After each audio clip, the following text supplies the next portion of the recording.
فارسی بھی ہے اور ہندی بھی ہے۔ اب ہم نے عربی کے حرف دیکھ لیے کون کون سے، اس کے بعد فارسی کے حرف دیکھ لیے کون کون سے، اور اس کے بعد ہندی کے حرف دیکھ لیے۔ ہندی اور فارسی میں کم لفظ ہے اور ان کو یاد کرنے کے لیے ہم نے آپ کو ٹرکس بھی دکھا دیے گپ چپ، اور اس کو دھن کی طرح یاد کر لیں گے، اور یہ جو لفظ ہے ان کو آپ پوری طرح یاد کر لیجئے، تو اس پر 2 مارکس آپ کے کہیں نہیں گئے۔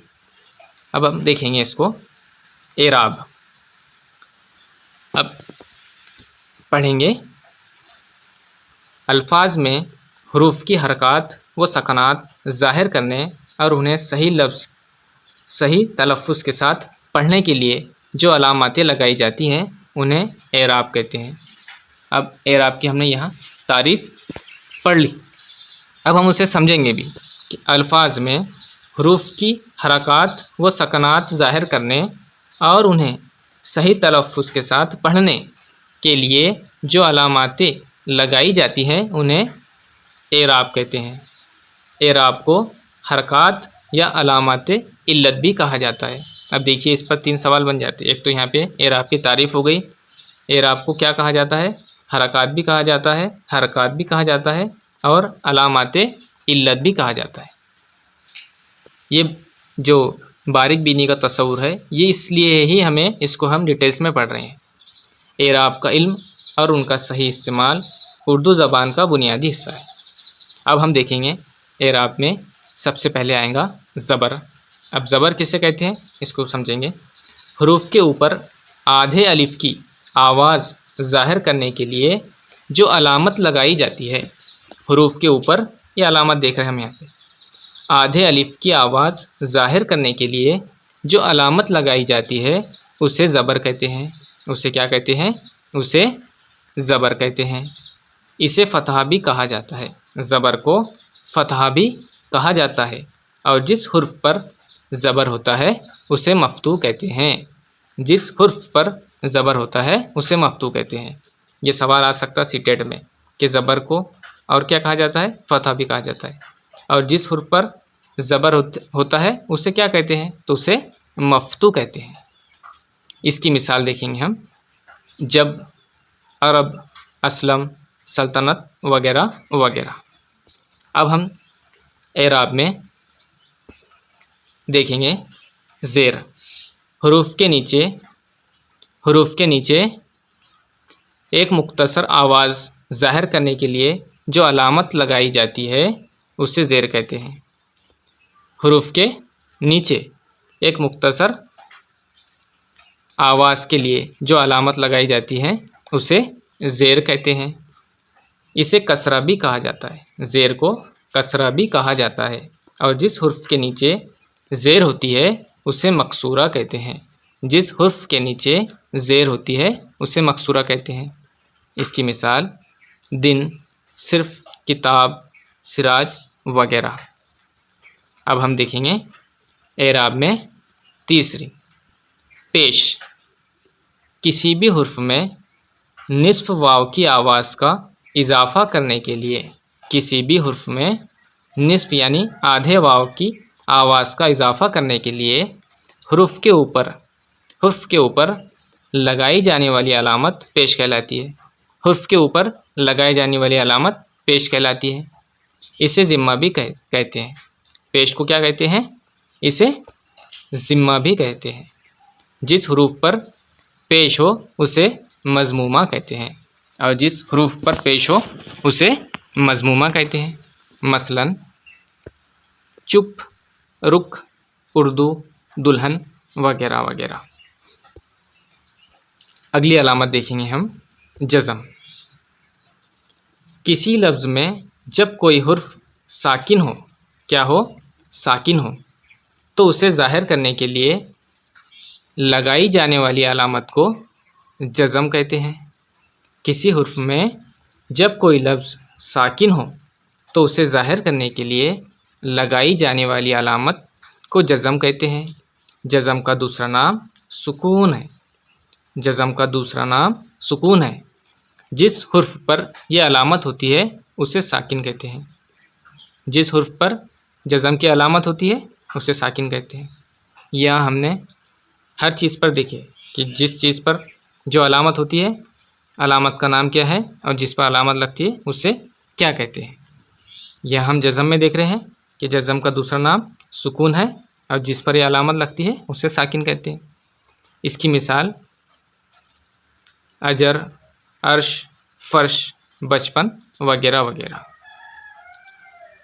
اجر، عرش، فرش، بچپن وغیرہ وغیرہ. اگلی علامت دیکھیں گے ہم تشدید. جب کسی لفظ میں کوئی حرف دو بار ایک ساتھ آئے، کوئی حرف دو بار آئے اور ایک ساتھ آئے، اس حرف کو دو بار نہیں لکھتے بلکہ ایک ہی مرتبہ لکھ کر اس پر جو علامت لگاتے ہیں اسے تشدید کہتے ہیں. جب کسی لفظ میں کوئی حرف دو بار آئے، ایک ساتھ آئے، اس حرف کو دو بار نہیں لکھتے بلکہ ایک ہی مرتبہ لکھ کر اس پر جو علامت لگاتے ہیں اسے تشدید کہتے ہیں. مثلا یہاں پر ابا میں الف اور بے دو بار آئے ہیں، لیکن بے کو ایک بار لکھ کر اس پر تشدید کی علامت لگائی گئی ہے. یہاں مثال سے سمجھایا گیا ہے. اور جس حرف پر یہ علامت لگائی جاتی ہے اسے مشدد کہتے ہیں. جس پر تشدید لگائی جاتی ہے اسے مشدد کہتے ہیں. اس کی مثالیں امی، ابا، مکہ، ذرہ، عزت وغیرہ وغیرہ. اگلی علامت دیکھیں گے ہم تنوین. کسی لفظ کے آخری حرف پر ان کی آواز پیدا کرنے کے لیے جو دو زبر، دو زیر یا دو پیش لکھتے ہیں اسے تنوین کہتے ہیں. کسی لفظ کے آخری حرف پر ان کی آواز پیدا کرنے کے لیے جو دو زبر، دو زیر یا دو پیش لکھتے ہیں اسے تنوین کہتے ہیں. اردو زبان میں صرف دو زبر کی تنوین استعمال کی جاتی ہے. مثلا فوراً، غالباً، مجبوراً، یقیناً، اندازاً، تقریباً، عموماً. اس طرح تنوین کی ہم نے مثالیں دیکھی ہیں. اس طرح اس ویڈیو میں ہم نے حروف تہجی کی مکمل فہرست، ہر حرف کا صحیح مخارج اور تلفظ، زیر، زبر اور پیش کی عملی مثالیں، جزم اور تشدید کی مشق اور تنوین کی پہچان کو دیکھا ہے. یہ تمام چیزیں Maha T E T, C T E T exam oriented ہے. اگر آپ نے آج کی یہ کلاس پوری توجہ سے دیکھی ہے تو یقیناً اردو قواعد کا سب سے اہم مرحلہ آپ نے مکمل کر لیا. اب آپ کا ایک چھوٹا سا ہوم ورک ہے. آپ کو حرف تہجی سے زیر، زبر، پیش، تشدید اور تنوین کے لیے الگ الگ الفاظ بنانے ہیں. جہاں کچھ آپ کے سمجھ میں نہیں آیا ویڈیو کو دوبارہ دیکھنا ہے اور اس ٹاپک کو، اس نقطے کو سمجھنا ہے. اگر یہ کلاس آپ کو پسند آئی ہو تو ویڈیو کو لائک ضرور کریں، اپنے دوستوں کے ساتھ شیئر کریں. اور اگر ابھی تک آپ نے پٹیز لرننگ ہب یوٹیوب چینل کو سبسکرائب نہیں کیا ہے تو اسے سبسکرائب کریں اور بیل آئیکن کو کلک کریں تاکہ ہماری ہر آنے والی ویڈیو آپ تک سب سے پہلے پہنچے. اگلی کلاس میں ہم حروف شمسی، حروف قمری، مخارج اور تلفظ کو سی ٹیٹ امتحان کے مطابق تفصیل سے پڑھیں گے. تب تک کے لیے اجازت. اللہ حافظ.